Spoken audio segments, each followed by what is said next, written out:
Hi everyone, welcome to ideaXme. I'm Hollie Fraser, the founder of Books on the Move, a global book sharing initiative. I'm the ambassador for reading, writing and literature here at ideaXme, and today I'm talking with Matthew Newman.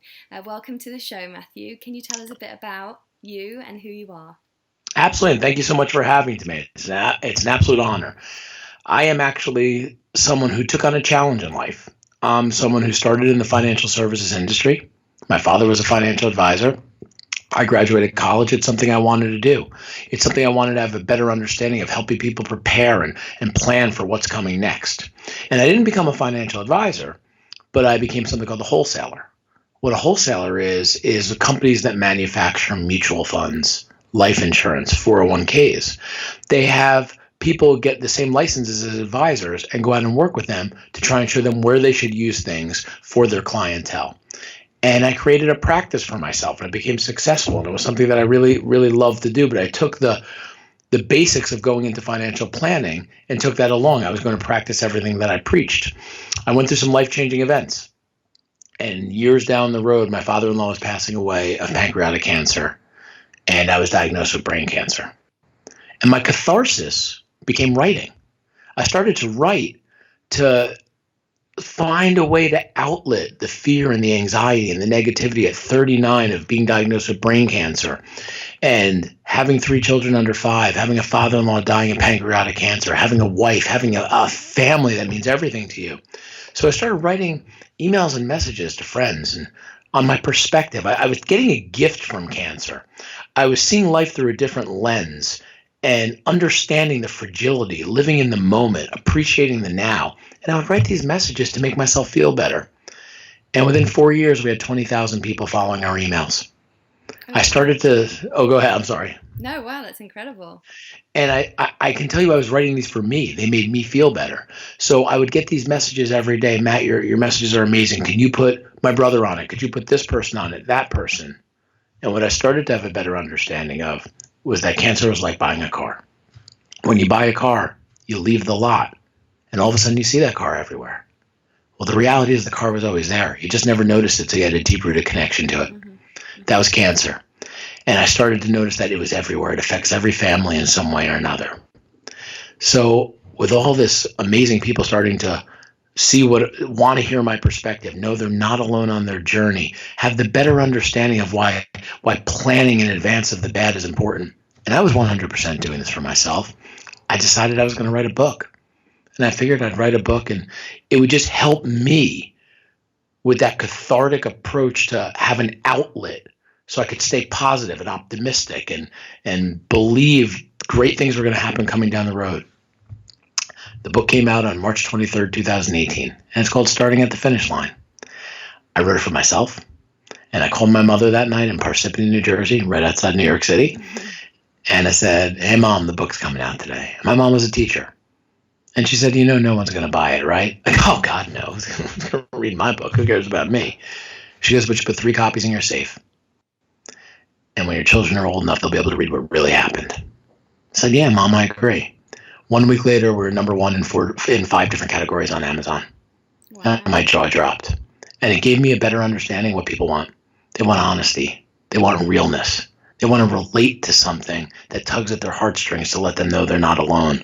And I can tell you I wrote this for myself. It made me feel better. But what it's done has been life-changing for me on a variety of different levels. Mm-hmm. And so how long, let's kind of go back a bit. When were you diagnosed with cancer? So I was diagnosed in May of 2013. Mm-hmm. I had started to have issues right around the turn of the year, right around January of 2013. I got in a car accident. And when I got in that car accident, I hit the car in front of me. The roads were icy. It was terrible. I hydroplaned. I flipped into the median. And I remember holding on to the steering wheel as the airbag popped out, thinking all the working out I do, everything that I do, the whole point of it is for this moment, right now. And when I flipped over and everything happened, I got out of the car. I didn't have a scratch on my body. And the police looked at me and they're like, "Oh my God, you got to get to the hospital." And I was like, no, I'm fine. And that night I came home and my head was killing me. And my wife suffers from chronic migraines and my father-in-law was going through chemotherapy. And to hear me say that my head hurt and I didn't go to the hospital to get checked out, she didn't want to hear about that. So I ended up, over the next 2 weeks, the pain got worse and worse every day, and bad and bad. And 2 weeks into it, I started to lose all ability to sleep. I'd pass out on my couch at 8:30 and I'd wake up at 10 o'clock and the pain was so severe. About a week after that, I was giving a presentation in a town called Bridgewater, New Jersey. I speak publicly all over the country. And as I'm giving a speech and making a point, I felt a hot flash hit me in the face. And when that hot flash hit me, slur and gurgle poured out of my mouth. I didn't know where I was. I didn't know what was going on. But I remember seeing myself standing outside my body going, "You are having a stroke. You are having a stroke." It felt like an eternity till I was able to get my thoughts back. But it turns out it was really only about 5 to 6 seconds. I kind of got myself together. I said, let's go. Let's get back into this presentation. Let's do this. And I was scared out of my mind. Over the next 3 months, I had 10 more of those. I ended up having 11. What I found out later were seizures. I thought they were strokes. I had 11 of those. I wasn't sleeping. The pain was getting worse and worse and worse. And we were so committed to taking care of my father-in-law and making sure that he was going to continue to fight and be there and see his grandchildren that I'll never forget giving my last presentation, the 11th one I got going. That's it. I'm done. I got to get to the hospital. I drove to the hospital. My wife was shopping at a place called the King of Prussia Mall in between her father getting chemotherapy. She met me over there. We walked in. We go in. I go get my CAT scan and whatnot. And 3 hours later, the doctors come in. They go, "We think we know the problem." I'm like, "Yeah, let's diagnose it, fix it. What's going on? Let's get rid of this." And they said, "You have a lesion on the left frontal lobe of your brain." Now, to me, a lesion was like a cut or a bruise. So I'm thinking, I hit my head in that car accident and I just don't remember it. They said, "That's causing massive pain." I said, "Oh, you don't know the half of it. It's causing you not to sleep." And I told you originally I thought I was having strokes. That's when they told me it was seizures. It sounds a little tough to digest. I was okay with it. I was like, yeah, that's the deal. Okay, what do we got to do? What are you going to give me? Let's get this thing going. And I went through MRI after MRI after MRI. And about 7 hours later, they told me I had to go through one more MRI and MRI and had to have contrast put into me so they could see other things going on. It's about 3 o'clock in the morning. My wife says, "I'm going to go home. I'm going to make lunch for the kids that are all under 5. I'm going to get my dad a ride to chemotherapy, and I'll be back in an hour." So as she says that, she walks out. A nurse comes in with a wheelchair. Goes, "Mr. Newman, we got to bring in the wheelchair. We got to bring it down for your MRI." And I look at her. I go, "I just did a Tough Mudder. I just ran the Broad Street run. I don't need to get in your wheelchair. I'll walk down." She goes, "Mr. Newman, there's something called liability. You got to jump in it." So I jump in the wheelchair, and she grabs a clipboard behind the wheelchair, and she goes, "All right, Mr. Newman, MRI, MRA. We need to see how big your brain tumor is." And that was the moment at 39 I realized I had brain cancer. Wow.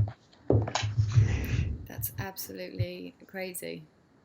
Go ahead. I'm I sorry. just can't even understand how you digest that at the time. It's interesting. So they brought me into the tube. When I say the tube, meaning an MRI machine, for about an hour and a half. My head was all over the place. I was thinking about what was happening and trying to understand it. And as you said, digest it. And I remember they brought me back into the hospital. And they connected me to about 30 different machines. I just started to cry. Mm-hmm. And I started to have retrospective on my life. Mm-hmm. And I started to think that there had to be something I did that caused this. I'm a good dad. I'm a good husband.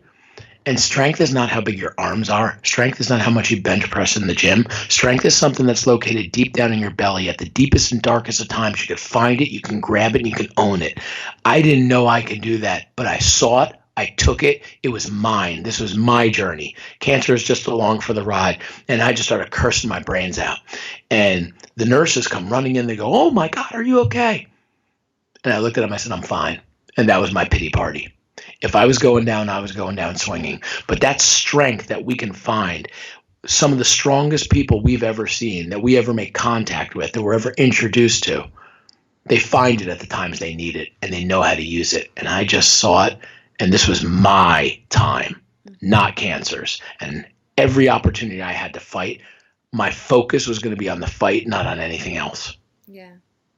I mean, I love that you turned into such a kind of positive thing, which is seemingly impossible for some people. But at what point how did you take the time to process it, and then at what point were you able to kind of write those feelings down? Like you say, you sent these emails. Was that kind of to help you get through processing it, or did that kind of come at a later time? No, that started fairly soon. So the average time you're going to spend in a hospital, it's probably going to be 5 to 7 days after surgery. We talk about wealth and health and fitness and how important eating right and all that is. I got operated on Friday morning, a full craniotomy. They cut half my head off, like I mentioned. They pulled my jaw back. They took the tumor out. 10 days later, I would find out what the severity of that tumor is. I went home on Sunday. Wow. And I remember my wife pulling up to Capitol Health in the same car that I brought there 6 days earlier, bringing me home. And I was rainbows and unicorns. I was so happy to be alive, to go see my children. And we drove back, and we have a side entrance on the side of our driveway that you can get in, and we pull in the driveway, and I get out. And they say home is where the heart is. And I had 3 kids under 5 holding signs saying, "Welcome home, Daddy." Saying, "I love you. I'm so happy you're home." And my perspective started to change at the moment. Mm-hmm. I started to understand how this moment is all that. It's not about tomorrow. It's not about yesterday. It's about appreciating right now. And all the writing I would do, and I have no problem saying this, that was my catharsis. Mm-hmm. As optimistic as I was, as the perspective I was given was a gift that I was going to take. And I was going to use this. There's always going to be fear, anxiety, and negativity when you're diagnosed with something severe as I was. And my outlet became writing. The odd part of this, and I don't mind sharing this with you, I never read one after I wrote it. It was like I got it off my chest. It was like having a stomach problem and vomiting. Once I got it out, I sent it out. It was gone. Anybody could share it, inspire people, do whatever you want to do with it. But I didn't do it with a plan to sit down and write.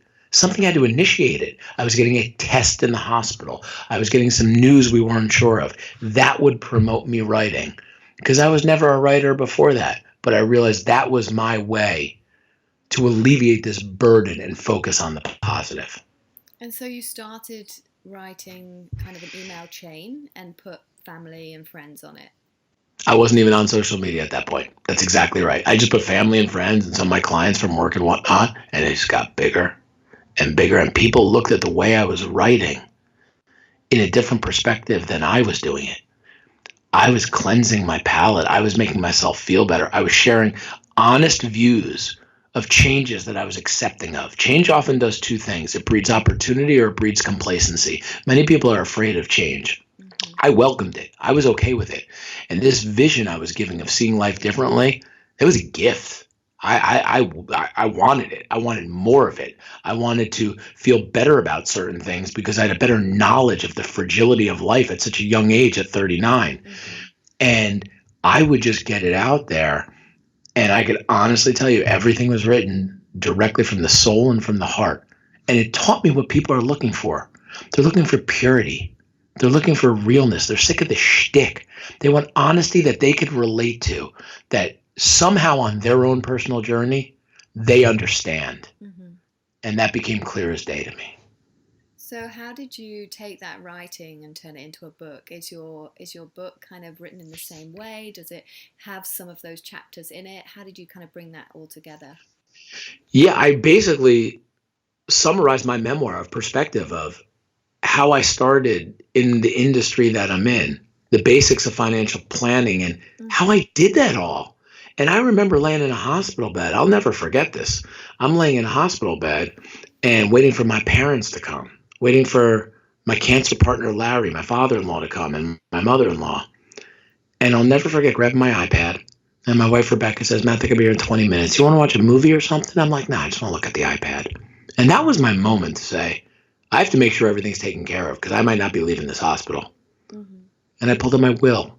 And I pulled up my power of attorney. I pulled up my mortgages. I pulled my college planning. I pulled up my insurance.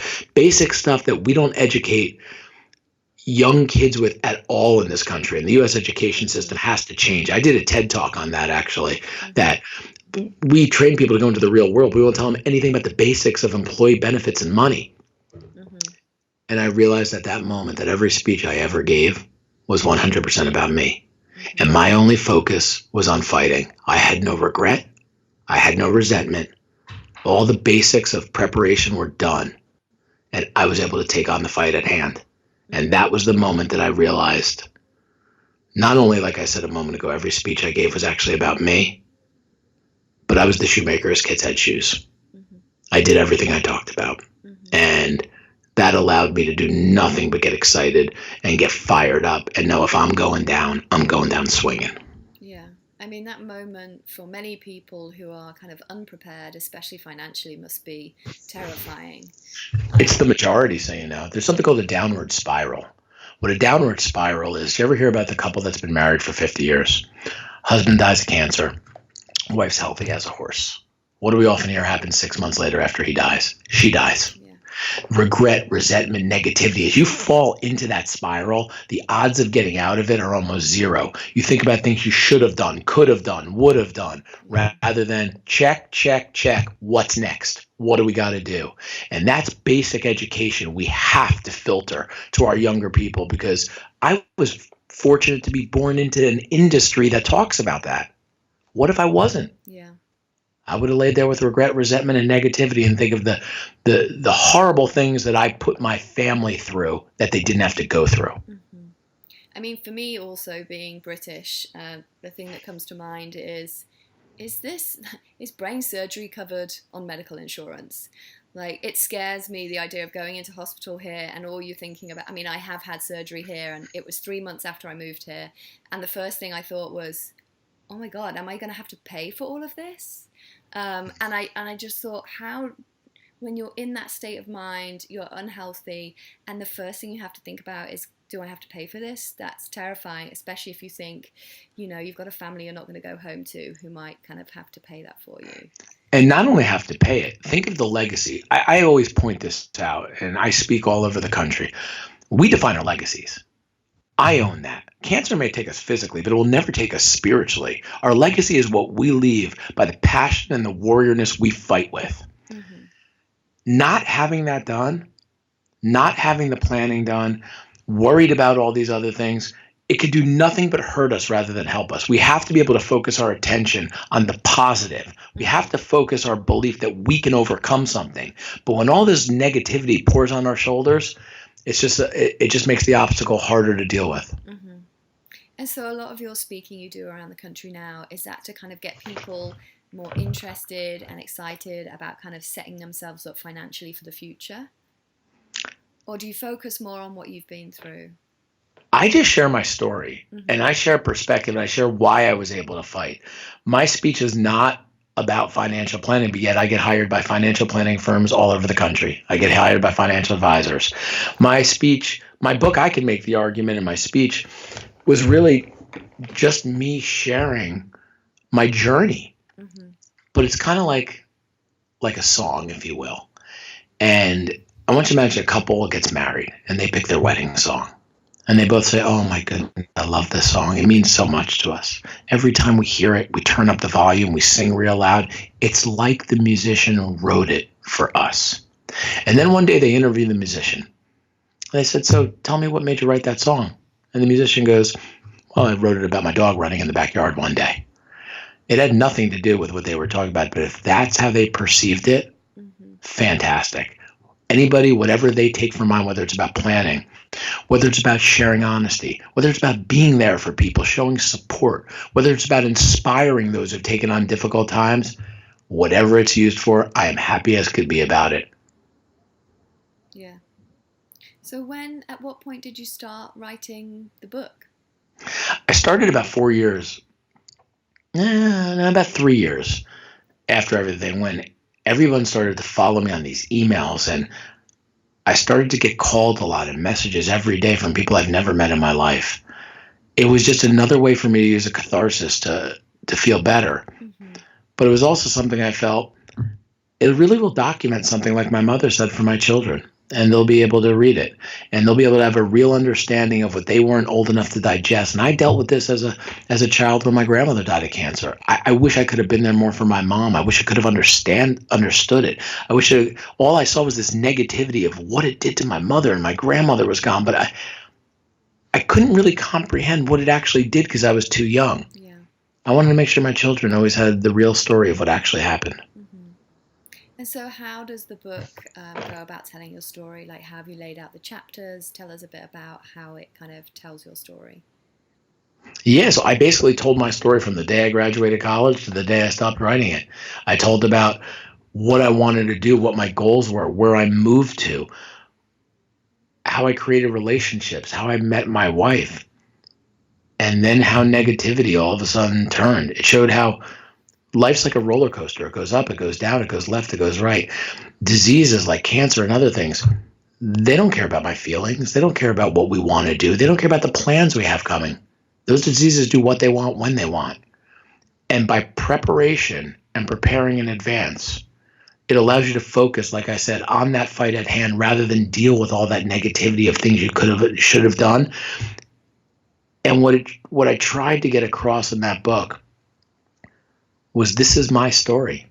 I'm not telling anybody they did something right or wrong, but I am saying this. I have a better understanding of that many people, they only want to talk to other people who've been through their situation. My catharsis is to get it out there and to speak about it. But the majority, they just want to talk about it with people who they know they're on the same path as them. Yeah. And I believe that's an opportunity and obligation that I take very seriously. And right now I get about, I call 5 to 8 messages a day from people I've never met in my life now all over the world. And we've been read in 17 different countries. And the reason I think that it's been taken on like that is there's no shtick. It's just honesty and realness. And I'm finding more and more that's what people want. Yeah. Amazing. So who have you connected with that has altered the course of your life? Prior or post? That's a good question. You can have either. Well, my family for sure. I mean, I was given, my mother and father really laid out a map for me that I don't think they laid out, but it really helped me on where I was going. My father-in-law, Larry, without question. I mean, my wife is the strongest, most amazing person I've ever met in my life. To have 2 children under 3, be pregnant, and drive him every day back and forth 45 minutes to the University of Pennsylvania for chemo and radiation, and never complained, never bitched, never did anything. She showed fortitude. She showed strength. She showed something that was amazing to watch. Mm-hmm. And then at one point, we have 3 kids under 5. Her husband's got brain cancer. Her dad's dying of pancreatic cancer. And she just was there for everybody. She was beyond inspirational. She is the definition of a warrior. She goes to the top of my list. And I believe my father-in-law, Larry, as well, too. When Larry was going through his cancer, he had 2 main goals. 1, he wanted to see all 3 of his grandkids born. And number 2 is he wanted to be around long enough that they had real-life memories of him. Pancreatic cancer has a 7 to 8% survival rate, and the average lifespan is about 6 months. He made it about 4 years. Wow. But I also now know that happened for a reason. I used to 100% believe in irony before all this went down. Now I believe things happen for a reason. He was there to show me how to act with integrity, how to have dignity during these difficult times and fight. And that's what I was able to learn from him because he was in my house while I was watching it. And then I was in the same situation that he was. So I'd say my wife and Larry and my parents would be the given as well, too. Yeah. I mean, that sounds like she was a solid rock for all of you. Oh, there's no question. The way she just took care of what she needed to take care of and put the emotion on the side was amazing. And I can make the argument she's the reason I wrote the book. And it's really about her. But she doesn't like when I say that. Another question we always ask is, can you think of an instance where you've influenced someone else in a significant manner? And I'm sure you've influenced more than one person. Seems like you've influenced multiple people who've been touched. Yeah, I get messages every single day. And part of the reason I think I do is because of the honesty that I speak with, of what I share is real and it's pure. And there was no business plan for my book. There was no marketing plan. There was no ghostwriter. There was no here's how many copies I hope I sell. I did it for me. Yeah. And that's the honesty component to it. I think probably one of the best messages I got was from someone that I gave a speech for in Omaha for a big company called Mutual of Omaha. And I was their keynote speaker for their entire national sales symposium. And there was tons and tons of people there. And we signed books for about 4 or 5 hours after, and my wife helps me out with that. And I got a message from someone thanking me for the speech, thanking me for the books that I signed. They wanted to let me know that 3 years earlier, they had had a similar surgery that I did because they had a brain cancer, but not one person in that room knew about it that they worked with. And they wanted to share that with me directly. And that really hit me. And it told me that we're a family. We're a family of warriors, and we all have to be here for each other. And that was my point of my catharsis, was to get it out, talk about it. He only wanted to talk about it with someone who's been on the same path. Yeah. It's interesting to see those kind of differences in people. Yeah, I think so. I think everybody digests it on their own. Yeah. There is no do this and you'll be okay. Mm-hmm. Kind of got to go through it and figure out what's your way of handling it. Yeah. And so if you could meet anyone in the world, dead or alive, who would you most like to meet, and what would you ask this person? That's a really good question. I would probably want to meet. I'm going to think about that for a second. For some reason,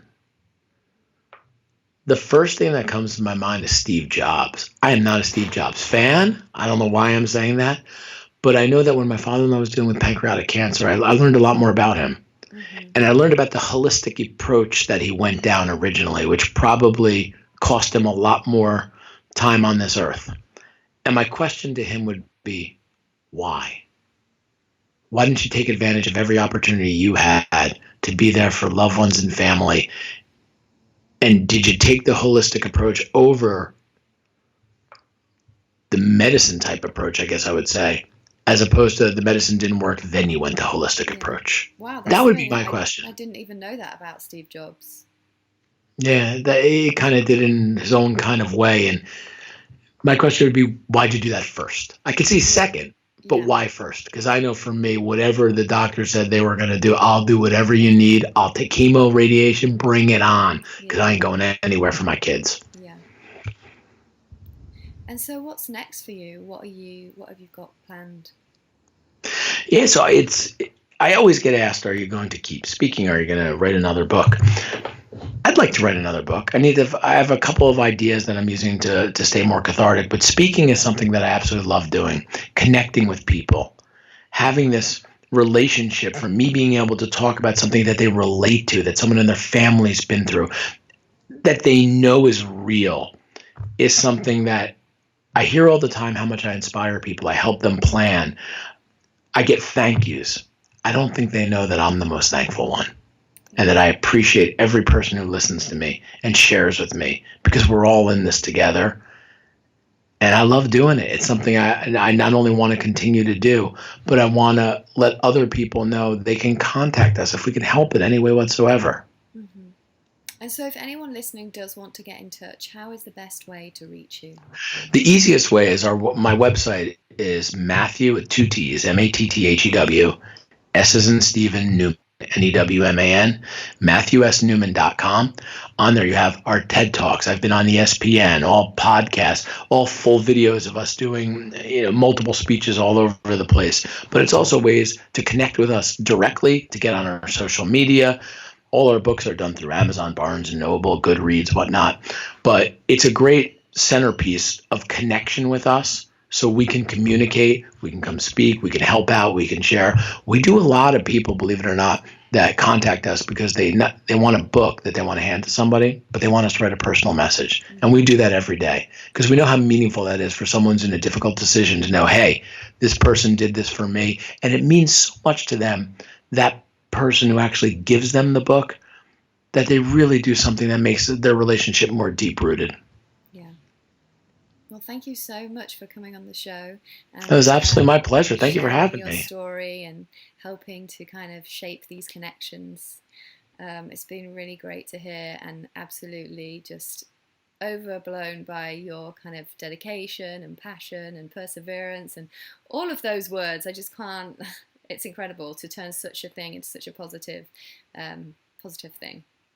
Well, I thank you so much for having me, and anything we could ever do, it's absolutely our pleasure.